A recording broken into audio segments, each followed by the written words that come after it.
Mas antes quero falar sobre a decisão dos Estados Unidos. A gente vai conversar com a professora Bárbara Mota, de Relações Internacionais da Universidade Federal de Sergipe. Professora, bem-vinda, boa tarde. Bom, J.D. Vance escolhido como candidato a vice do Trump. Tem surpresa? Não? E o que ele agrega à campanha republicana? Mais uma vez, boa tarde. Boa tarde a todos que nos assistem. Eu acho que tem algumas questões a mais do que já foram colocadas em relação ao J.D. Vance. Não é nenhuma novidade, ele já estava na lista, né, de possíveis candidatos para a vice-presidência. Eu acho que um ponto importante da gente singularizar, né, da gente enfatizar, é a questão do estado em que ele está, né? Ohio é um estado que pende republicano, exceto nas eleições de 2008 e 2012, se não me engano. E é um estado importante, né? É um estado que, se não me falha a memória, tem 17 votos no colégio eleitoral. Então, o fato do J.D. Vance ser de Ohio traz toda essa representatividade que Ohio tem em relação às eleições. Mas falando da figura, né, do Vance, além dele ser jovem, que eu acho que é um fato importante para essas eleições, ele é um político que compra de modo menos crítico, digamos assim, menos refletido, o trumpismo. E eu acho que isso é importante para figuras populistas como Trump, que se sustentam e se apresentam, digamos assim, como a cara da liderança, né? Que envolvem o seu cargo político com a sua imagem, com a sua personalidade. Ter alguém, por exemplo, como Rubio, que era um outro candidato na lista de possíveis vice-presidentes, seria colocar um vice-presidente com uma imagem também forte e que potencialmente poderia colocar em risco esse status do Trump. Né? O Vance é um vice-presidente, né? Enfim, se a chapa for eleita, vai ser um vice-presidente que provavelmente, desse ponto de vista dos egos e do status, vai ficar bastante sob as asas do Trump. Então, coloca menos em risco toda essa construção imagética do Trump como a cara da liderança. E eu acho que o que o Sakamoto falou em relação ao Rust Belt é um ponto bastante importante, não só por essa lógica, né, de que é fácil ser empático a essa trajetória, mas pelo fato também de que o Rust Belt é uma área, é um setor bastante caro para a campanha do Trump, e o Trump fala diretamente com esse setor que perdeu empregos nos últimos anos, seja para empregos mais tecnológicos, seja para a China, enfim, com todas essas novas dinâmicas econômicas internacionais. Então, esse setor é um setor que normalmente apoia o Trump e que o Trump fala diretamente com ele no sentido de traremos de novo esses empregos, não só pelos retornos dos empregos em si, mas por esse resgate do sonho americano de ascensão progressiva e de um futuro promissor da classe média. Professora,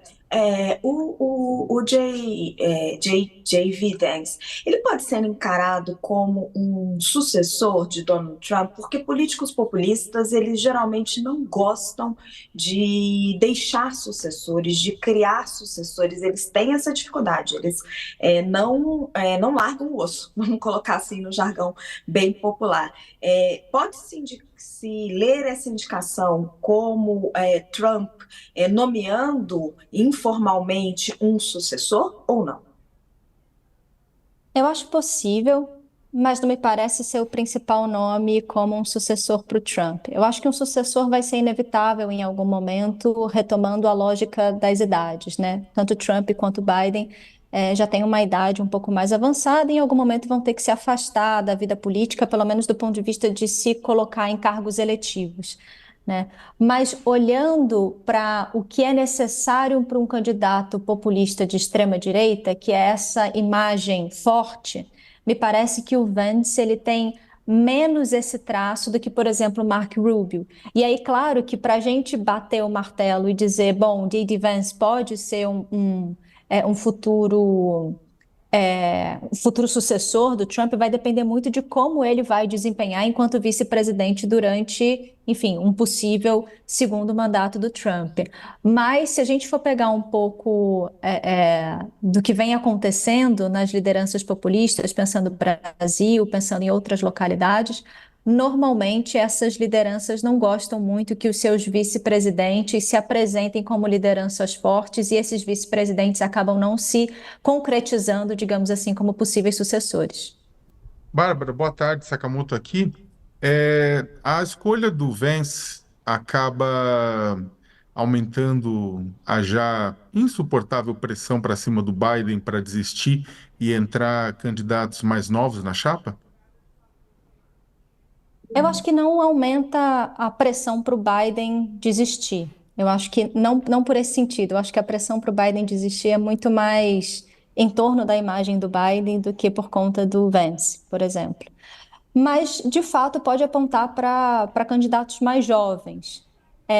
Mas aí eu acho que é uma questão de peso, né, na campanha democrata. A Kamala Harris é uma candidata que fala bastante, né, uma figura na chapa que fala bastante, né, que poderia falar bastante com um público muito importante para os democratas, que é o público que são as minorias, né, mulheres, negras.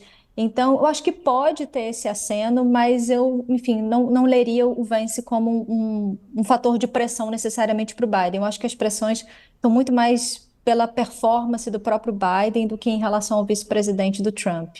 Pois é, e aqui eu tenho, voltando a falar sobre o incidente, o ataque, né, que ocorreu no fim de semana, o perfil desse homem que tentou matar o ex-presidente dos Estados Unidos, Donald Trump. Tá essa reportagem no nosso site.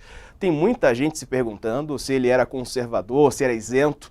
Ex-colegas divergem sobre esse homem de 20 anos que aparece aqui na foto e foi o assassino, né? Ele matou uma pessoa, tentou matar também o ex-presidente norte-americano, o Thomas Matthew Crooks, de 20 anos, identificado pelo FBI como o atirador.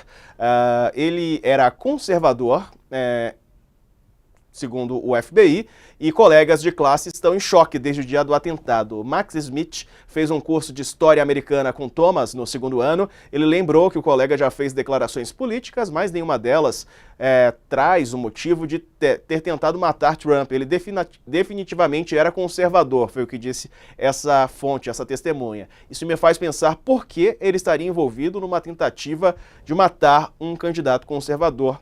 Ele avaliou assim, né, declarações feitas ao jornal local da Filadélfia. O Smith lembrou quando o professor de história fez perguntas sobre políticas governamentais e aí o professor teria pedido aos alunos que ficassem de um lado ou de outro da sala para sinalizar apoio ou oposição a uma determinada proposta. A maioria da classe estava do lado liberal, mas Tom, não importa o que acontecesse, sempre se mantinha ali no lado conservador, segundo esse rapaz. Essa ainda é a imagem que ele tem do Crooks, apenas ficando sozinho de um lado, enquanto o resto da classe estava do outro nesses assuntos. Disse que o Thomas era geralmente gentil, inteligente, só que ele era reservado. A motivação para o crime ainda é um mistério. O FBI disse que a família do atirador também está cooperando com as investigações. Essa informação era da agência Associated Press. A agência federal, o FBI, suspeita que o jovem tenha agido sozinho. Diz também que já recebeu muitas denúncias, 2.000 pistas que podem trazer informações sobre esse atirador. O atentado, o ataque desse sábado, professora, altera em que proporção a campanha deste ano? Eu acho que o ataque pode, a depender de como esse ataque seja utilizado politicamente, eu acho que ele pode fortalecer muito a campanha do Trump.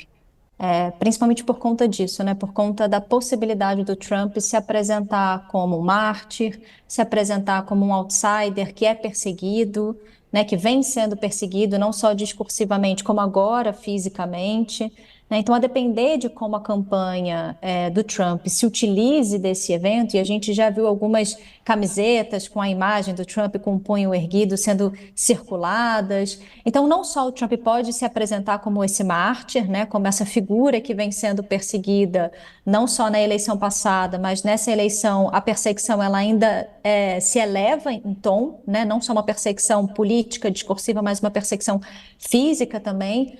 Mas eu acho que o Trump também pode, a campanha do Trump pode se utilizar disso para fazer com que o Trump adote elementos que normalmente são vistos como elementos de um candidato presidenciável. O que a gente viu no debate, por exemplo, era um Trump muito mais moderado do ponto de vista da forma, não do ponto de vista das ideias, sempre gosto de enfatizar isso. Não acho que houve uma moderação do Trump do ponto de vista das ideias, do programa político, mas acho que houve uma moderação do ponto de vista do tom da fala, né? Um Trump muito mais contido. E agora, com esse atentado, algumas reverberações que eu, enfim, ouvi, algumas falas do Trump, justamente buscando essa lógica de a gente precisa unir os Estados Unidos, a gente precisa se manter juntos. Então, essa lógica um pouco mais ponderada de se unir em torno da bandeira, de formar uma comunidade política, isso dota normalmente um candidato de uma figura presidenciável. A gente viu isso no Bush com o 11 de setembro, enfim, normalmente esses eventos extemporâneos, digamos assim, se eles são trabalhados nessa circunstância, dotam a figura de elementos, mais uma vez, como eu disse, presidenciáveis, dão a cara para esse indivíduo, no caso Trump.